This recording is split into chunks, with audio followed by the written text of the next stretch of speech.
বাপ যদি কিছু করতে নাও পারে, কোনো চাকরি করে না, কোনো ব্যবসা করে না, বসে বসে শুধু খায়, বিছানায় পায়খানা প্রস্রাব করে, কিচ্ছু করে না, এরপরেও বাপ যদি সন্তানের মাথার উপরে হাতটা রেখে বলে ফুত আমি আসি, এই একটা লাইনের মূল্য পৃথিবীর সমস্ত মন্ত্রী, মিনিস্টার, সমস্ত প্রেসিডেন্ট একসাথে মিলে আপনার মাথায় হাত দিয়ে যদি বলে আমি আসি, ওইটার চেয়ে কোটি কোটি গুণ পাওয়ারফুল বাবার হাত, বাবার বলা। আমি আমার বাবার ঋণ আমি কোনোদিন শোধ করতে পারবো না। আমার এই গাড়িটা আমার না, এটা আমার বাবা।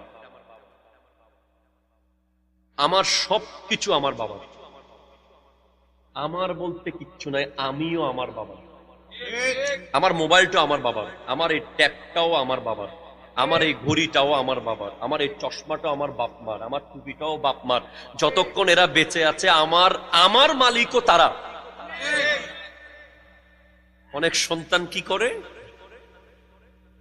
আমার দোকানে এসে আমার আব্বা টাকা নিয়ে ফেলে, আমার ব্যবসায় আমার বাপ কথা বলে, আমার খেতে গিয়ে আমার বাপ ওটা করে। আরে বেটা ব্যাককল, তোর কি, তোর কিচ্ছু নাই। যতক্ষণ তোর বাপ বেঁচে আছে সব তোর বাপের, ঠিক কিনা কথা জোরে বলে। অনেক ব্যাককল আছে মসজিদে দান করে, ডাইরেক্ট বাসায় বাপ আছে। আরে বোকা, বাবার হাত দিয়ে দিবেন, কথা কয় না। কোথাও আপনাকে দাওয়াত দিয়েছে, বলবেন আমার আব্বারে আগে দে, আমার আব্বাস। শ্বশুর বাড়ি থেকে দাওয়াত এসেছে, শ্বশুরকে বলবেন আব্বাকে ফোন দেন। ডিরেক্ট বাপ মাকে বাইপাস করে কোনো কিছু করা যাবে না, করা যাবে না, করা যাবে না। এখন কি করবেন, বাপ্পার সামনে কেমনে যাবেন? আমি প্রায় সময় কথা বলেছি, you have to take preparation, প্রস্তুতি। হজের মাস চলতেছে না এখন, হাজিদের জন্য কত প্রোগ্রাম, হজ ট্রেনিং, হজ প্রশিক্ষণ, তাদের ব্যাগ, নুসুক কার্ড, বাসন কোসন, এহরামের কাপড়, কত প্ল্যান। এরপরে টিকিট, এরপরে মক্কা শরীফে হোটেল, মদিনা শরীফে হোটেল, পার্সোনাল ডক্টর। ওরে বাবা, বিশাল প্ল্যান। প্রায় 6 মাস ধরে প্রস্তুতি। কথা কন না ভাই। এরপরেও হজ কবুল হইছে কেউ এসে বলতে পারবে? আমার হজ কবুল, এই কথা বলতে পারবে কেউ? খোদা জানে, নবী জানে। কিন্তু আপনার ঘরে তো প্রতিদিন হজ কবুল, গ্যারান্টি, ওয়ারেন্টি। যতবার বলেন ততবার গ্যারান্টি দিয়েছেন কে? আমার নবী। আপনি মক্কা শরীফ যাওয়ার জন্য 6 মাস প্রিপারেশন নিতে পারলে, বাপ মার সামনে যাওয়ার জন্য 6 মিনিট প্রিপারেশন নেন। সুবহানাল্লাহ নাই? আরো জোরে বলেন না। 6 মিনিট। আজকের ওয়াজের প্রথম দায়িত্ব বাবা মার প্রতি সন্তানের দায়িত্ব। এই বিষয়ে প্রথম দায়িত্ব হলো বাপ মার সামনে জবান বন্ধ। আমল করতে পারলে কামিয়াব হবেন। আমল করতে পারলে ওই প্লাস্টিক থেকে তুলে এনে আল্লাহ এখানে বসিয়ে দেবে। সুবহানাল্লাহ বলতেছেন না? আপনার সেক্টরে আপনাকে বসাবে আর কি, আমার সেক্টরে আমাকে বসিয়েছে। জবান তো হুজুর, আপনার মেজাজ তো গরম থাকে, ব্যবসা করে আসছেন, লস খেয়েছেন, মাথা গরম, অফিসের কলিগের সাথে যুদ্ধ হয়েছে, মাথা গরম, পরীক্ষা খারাপ হয়েছে, মাথা গরম, মায়ের সামনে যাচ্ছেন, নো, যাওয়া যাবে না। সাধারণ কোনো ব্যক্তির সামনে আপনি যাচ্ছেন না, ওনার সামনে গিয়ে একটা মুস্কি হাসি মারতে পারলেই মকবুল হজের সওয়াব।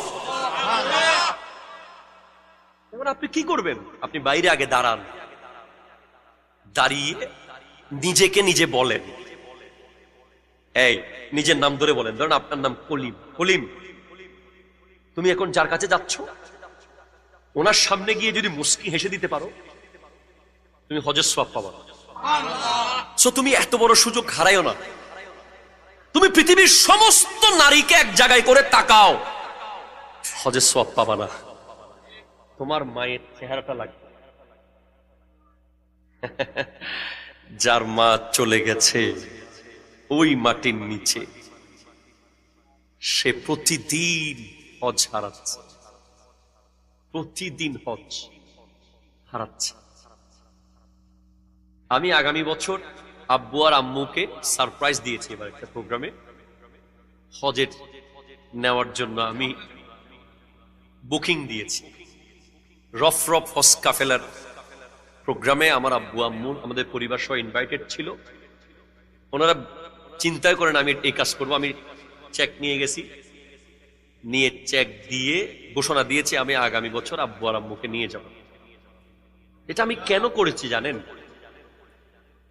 আমি এটা ঘোষণা দিয়েছি দুই কারণে, যাতে সন্তানরা জীবনে একটা স্বপ্ন দেখে যে অন্তত দুজনকে না পারলে একজনকে সাথে নিয়ে হলেও মক্কা শরীফ যাব, মদিনা শরীফ যাব। কেন? ওরা দুজন যে দোয়ার মেশিন। দোয়ার কি?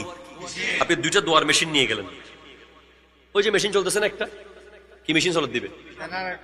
মেশিন যখন অন, বিদ্যুৎ চালু। আব্বা আর আম্মা দুজন হলো মেশিন, দোয়া। আপনার কাজ হবে শুধু মেশিনে যত্ন নেওয়া, মেশিনের তেল, মেশিনের পানি, মেশিনের যাবতীয় পরিষ্কার পরিচ্ছন্নতা, তাদেরকে মেশিন সুস্থ রাখা। জেনারেটর যদি বন্ধ হয়ে যায় কারেন্ট শেষ, মিটার বন্ধ হয়ে গেলে বিদ্যুৎ শেষ, গাড়ির ইঞ্জিন বন্ধ হয়ে গেলে গাড়ি শেষ। আপনার লাইফের ইঞ্জিন বাপার মা। আরে আপনি কে? যেখানে হযরতে মূসা আলাইহিস সালাম, ওনার আম্মা ইন্তেকাল করার পর আল্লাহ বলতেছেন মূসা একটু সাবধানে আসিও, পাহাড়ে পর্বতে এখন একটু সাবধানে আসিও। এতদিন তোমার মা ছিল, তোমার উপরে জাহিরি মায়ের দোয়া ছিল, এখন তোমার মা নাই, একজন নবী। আর আমি কে? আপনি কে? ওরা দুজন আপনার ইঞ্জিন। যদি নিতে পারেন মক্কা মদিনা শরীফ, আপনার কাজ হবে ওনাকে খাওয়ানো আর খুশি রাখা, ওনার কাজ হবে যা লাগে নিয়ে দেওয়া। আমার জীবনের সবকিছু দিয়ে যদি আমার আব্বাকে আরেক দিন বেশি বাঁচাইতে পারি, আমার মাকে আরেক দিন বেশি বাঁচাতে পারি, আমি সেই চেষ্টা করে যাব। কারণ ইনাদের 1 মিনিটের দোয়া আমার আগামী 50 বছরের সুখের জীবন। 1 মিনিটের দোয়া যদি টাইম টু টাইম জায়গা বরাবর নেওয়া যায়। বোকারা বুঝে না। এরা বুঝে না কেন? সেদিন চট্টগ্রামের কোন এক জায়গায় এক যুবক মাকে মারতেছে। ইন্না লিল্লাহ, বিশ্বাস করেন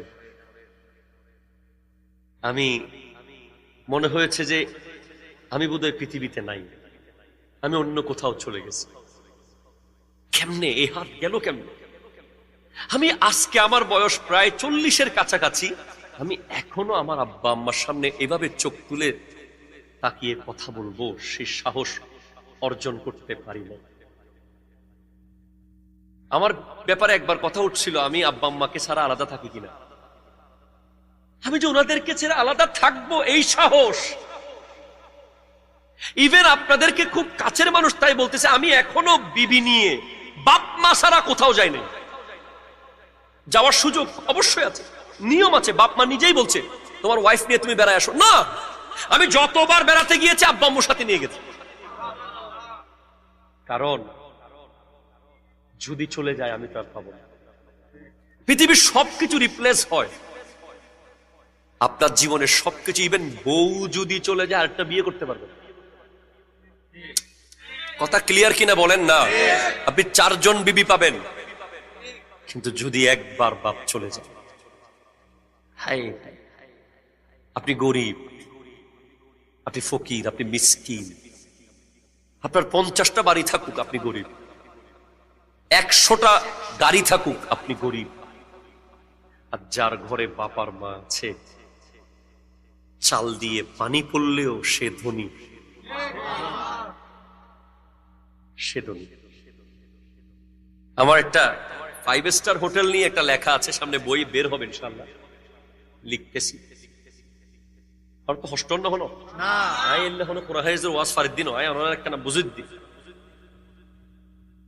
ধরেন 5 স্টার হোটেল চট্টগ্রামের রেডিসন ব্লু আছে না, ওই দামপাড়া স্টেডিয়ামের পাশে কাজীর দেরি। এখন আপনি জানেন এখন কারেন্ট